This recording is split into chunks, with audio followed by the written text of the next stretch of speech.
This Monday, Lisa Su went on stage and gave us a sneak peek of Zen 4 and the AM5 platform it's gonna run on. And almost immediately the entire tech bubble went crazy, calling Zen 4 either dead on arrival or speculating about sandbagging from AMD, basically saying AMD is hiding Zen 4's true power. If you ask me, it's neither of those. Zen 4 is exactly the product AMD has to deliver. And I don't mean that in a lowest effort kind of way. I actually mean it in the true sense of the word. Zen 4 offers exactly what is required of AMD to stay competitive with Intel. The thing is, those requirements may not be that interesting for the average user, including myself. Let me explain.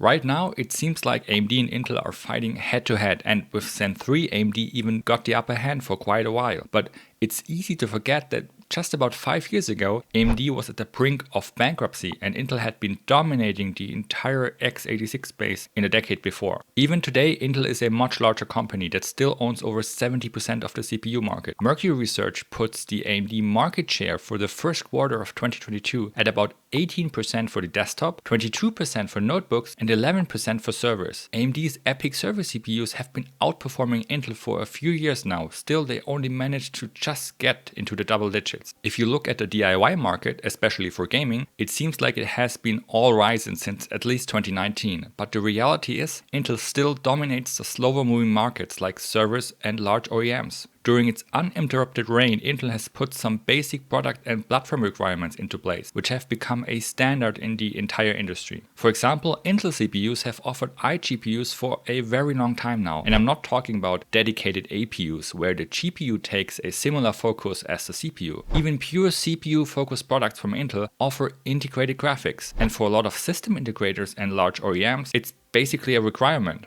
The same goes for Intel's architectural expansions. Because of their market force, Intel has been able to add new instructions and have them adopted into the market, often becoming a standard after a while. Intel's AVX512 may not be useful for a lot of applications, and it does push power draw and heat to a new level, but applications that can make use of it run much faster. It's kind of funny that Alder Lake doesn't officially support AVX512 because while the big Golden Cove cores do support it, the small Gracemont cores do not. But Intel's server chips are supporting it, so it's available where it actually matters. After watching AMD's Computex keynote, it kinda clicked in my head. I was hoping for large IPC gains. Double digits would be nice, on top of big clock speeds increase. But while Zen 4 is definitely quite a bit faster than Zen 3, the performance numbers Lisa Su presented seemed disappointing, especially with the numbers in mind we are used from the previous Zen generations. The official claims are that Zen 4 delivers more than 15% single-threaded performance uplift over Zen 3, which at first glance seems in line with previous Zen iterations. For example, AMD claimed a 90% IPC uplift for Zen 3, but Lisa Su specifically said single thread and not IPC, and also mentioned the increased clock speed as part of the equation. That means with a clock speed increase in the ballpark of 10% over Zen 3, only 5% of that performance uplift does come from an increase in IPC. Now, don't get me wrong, no company can deliver double-digit IPC jumps every single generation, and 5% or more is still a decent generational jump, especially combined with the increasing clock speed.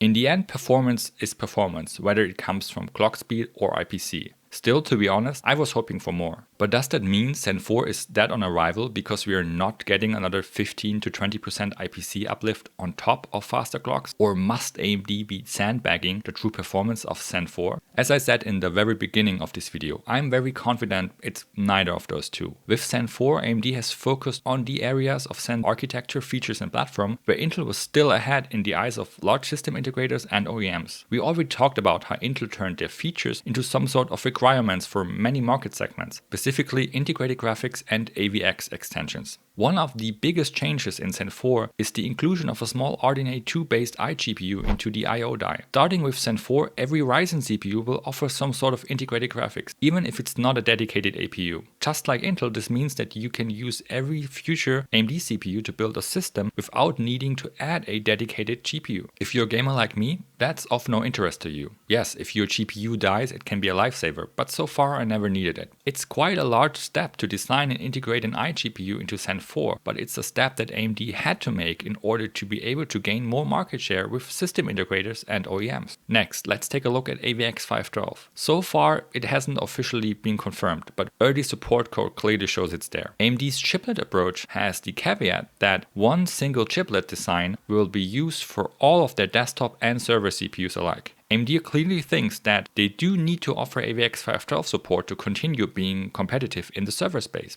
And that's why Zen 4 supports this extension. It might not be super useful for you as a desktop user or gamer, but it's a rather large addition to Zen 4. Even looking at other areas of Zen 4, the focus for AMD was clearly on faster and more efficient multi-thread execution. The double L2 cache from 512 kilobytes per core in Zen 3 to 1 megabyte in Zen 4 won't add a lot of single-thread IPC, but it will help reduce the system strain during heavy multi-threaded load. If every core has a larger L2 cache, L3 cache access is reduced because it's most likely that the required data is already in the L2 cache. This is especially helpful when all cores are working under heavy load at the same time, since many simultaneous L3 cache requests can clog the system. If you're running single-thread or less multi-threaded applications, like games for example, a larger L2 cache might even be a detriment, since a larger cache usually comes with an increase in latency. And then Zen 4 also makes the switch to PCI Express Gen 5, another area that's currently more important for the server market. So far there aren't even any consumer PCI Express Gen 5 GPUs or SSDs, and even once they are released, the benefits won't be that large. Microsoft Direct Storage could change that, but we don't know for sure yet. But it doesn't stop with Zen 4 itself. AM5 is another big step for AMD. Changing the platform and socket is always a big undertaking. The first major part is the switch from PGA to LGA. Then AMD is turning up the I/O a notch and offering state-of-the-art USB, Wi-Fi and video ports. Also something that's more important for system integrators and OEMs than your average gamer. So what does all of that mean? To me, it looks like AMD's focus for Zen 4 was to catch up to Intel in areas where AMD still had a strategic disadvantage. Since Zen 2, performance and efficiency was not an issue for AMD, but considering the whole package, Intel still retained some distinct advantages which gave them an edge with large system integrators and OEMs. With Zen 4, AMD is able to offer all the bells and whistles that Intel currently does. The new iGPU and the I/O die is a big change for many customers, but not so much for a DIY gaming PC. AVX 512 extensions will allow AMD to compete in specialized markets and offer a no-compromise product, while it won't bring a huge performance boost in games. The whole feature upgrade to DDR5, PCI Express Gen 5 and more I/O is geared towards the server, HDD and OEM market, not your average consumer. Zen 4 and AM5 will elevate AMD's offering to a higher standard, which will allow them to conquer more market share and attract new customers. But many of those areas are of little to no interest to us retail consumers and gamers, which is why at first glance Zen 4 might seem a little bit underwhelming or even boring, which it most certainly isn't.